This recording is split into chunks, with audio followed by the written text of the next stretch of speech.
இன்னைக்கு எங்க சித்தப்பா வீடு கிரகப்பிரவேசங்க. அதுக்கு தான் முன்னாடி நாள் நைட்டே கிளம்பி வந்துட்டோம். முன்னாடி நாள் நைட்டு கணபதி ஹோமம் எல்லாமே முடிச்சுட்டு ஐயரெல்லாம் கிளம்பிட்டாங்க. இன்னைக்கு காலையில தான் கிரகப்பிரவேசம்.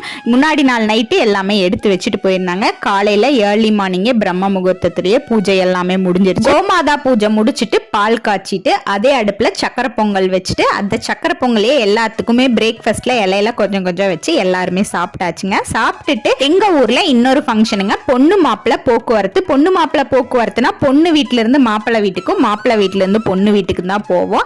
கிரகப்பிரவேசம் முடிச்சுட்டு பொண்ணு வீட்டுல இருந்து மாப்பிள்ள வீட்டுக்கு கிளம்பியாச்சுங்க. புது பொண்ணு மாப்பிள்ள எல்லாருமே சேர்ந்து ஒன்னாத்தான் கிளம்பி போனோம். போகும்போது வெயில் ரொம்ப அதிகமா இருந்ததுனால, ரொம்ப தாகமா இருந்ததுனால பக்கத்துல கரும்பு ஜூஸ் இருந்தது. அங்க எல்லாருமே சேர்ந்து கரும்பு ஜூஸ் குடிச்சிட்டு அப்படியே பக்கத்துல கடையை வியாபாரம் பண்ணிட்டு ஒரே ஜாலியா எல்லாருமே என்ஜாய் பண்ணிட்டு அங்கிருந்து மாப்பிள்ள வீட்டுக்கு கிளம்பியாச்சுங்க.